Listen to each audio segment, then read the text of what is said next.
Right, and let's take a look at the other scenarios around or happening before this day. And President Uhuru Kenyatta's inauguration takes place at a time when the country is locked in a bitter political standoff between Kenyatta's supporters and those of opposition leader Raila Odinga. Our political affairs reporter Murimi Mwangi now flashes back 11 years back on a day like today, and he explains why some members of the clergy blame backroom power struggles for the prevailing political stalemate. On a day like today, the 27th of November, the year 2006, two of retired President Daniel Arap Moi's arguably most aggressive political mentees, then KANU Chairman Uhuru Kenyatta and Secretary General William Ruto, defied Mzee Moi and led the Jogoo fraternity into a short-lived corporate marriage with the then Raila Odinga and Kalonzo Musyoka-led ODM Kenya. A bold political gamble, perhaps best captured by this newspaper headline. But fast forward to exactly 11 years later, and though no longer together, the four former political allies stand for are the face of an unfolding political circus. Jubilee supporters dancing to the Moi Sports Center Stadium Kasarani for Kenyatta and Ruto's second swearing-in.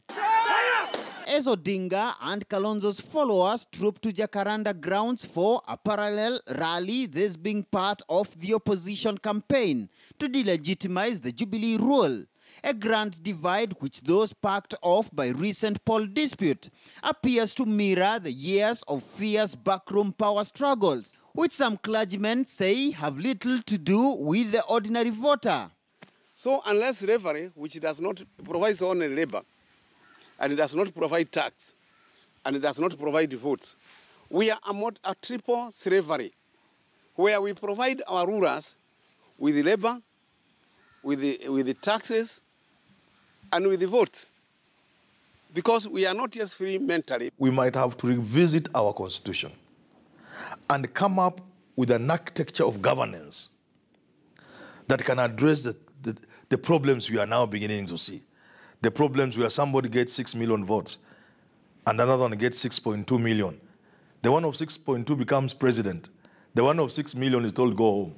During the short-lived KANU ODM Kenya marriage of 2006, Odinga's camp was riding on the anger of betrayal by retired President Mwai Kibaki's handlers, who frustrated implementation of the infamous 2002 MOU, which would have seen Odinga appointed Prime Minister. Na kabla kilele hiyo hatujafikia, while the younger Kenyatta was realigning himself with what appeared then to be the winning team, after he, together with Odinga, Ruto, Musyoka and the Orange fraternity, humiliated Kibaki in the 2005 referendum. But recent attempts to get these former political allies on a dialogue table to forestall a plunge into a full-blown political conflict has flopped. Some insiders blaming it on 2022 backroom power games that have already taken shape amidst the prevailing political stalemate. Within the political world, that's why we compete, because we believe maybe differently or to do things differently. But that does not mean we cannot live and coexist in peace. Free, fair, and credible elections. When they are ready for us to sit down on a table and discuss that and agree on a framework of conducting fresh elections that meet the tenets of the law, then we are ready. Otherwise, we are not a party to any dialogue that seeks to sweep things under the carpet. We need to visit the architecture of our constitution, see what it is we can do to address those things that can make us live in harmony as a people. The kind of architecture, Murimi, if you ask me, that will make it difficult for two communities to gang up to rule this country. The National Council of Churches of Kenya is actually prepared to push that agenda. We are prepared to actually set up a committee. We are prepared to collect views. We are prepared to propose a bill and progress it to Parliament.